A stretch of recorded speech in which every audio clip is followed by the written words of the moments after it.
It's not a game, it's a rich thing.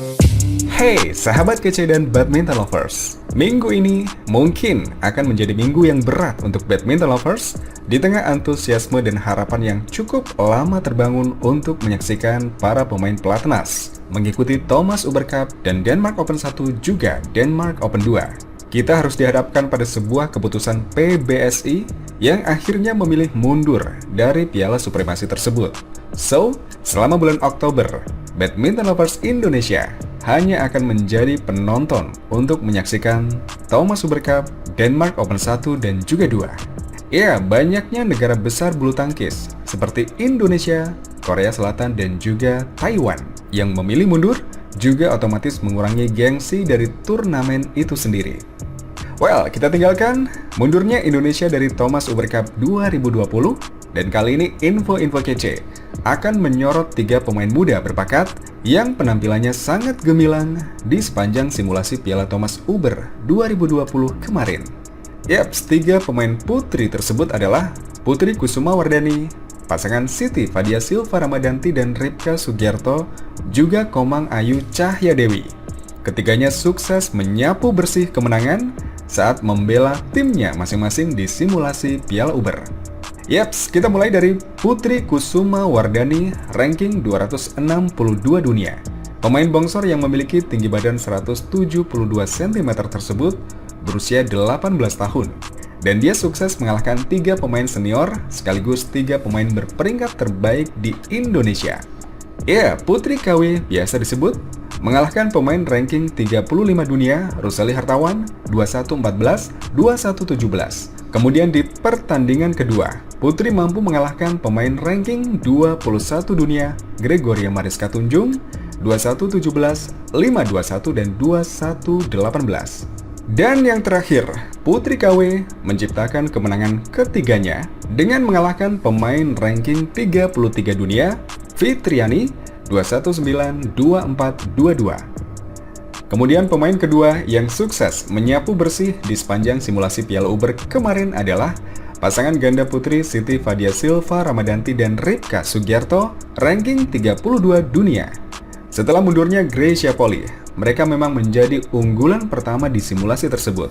Dan Fadia Ripka berhasil menjawab predikat sebagai unggulan pertama dengan memenangi ketiga laga atas lawan-lawannya. Fadia Ripka berhasil menaklukkan Yulvira Barkah dan Feby Valencia Dwi Jayanti Gani 2114, 2118. Kemudian di hari kedua, mereka mengalahkan pasangan Amalia Cahaya Pratiwi dan Apriani Rahayu 2114, 2115.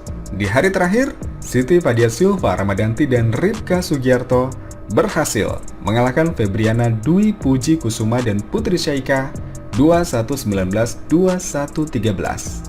Ya, selain menyapu bersih, pasangan ini juga meraih 3 kemenangan tanpa kehilangan 1 game pun atau sukses memenangkan pertandingan hanya dalam 2 game langsung. Dan pemain terakhir yang mampu menyapu bersih adalah tunggal putri Komang Ayu Cahyadewi. Di situs BWF, rankingnya baru mencapai 591 dunia.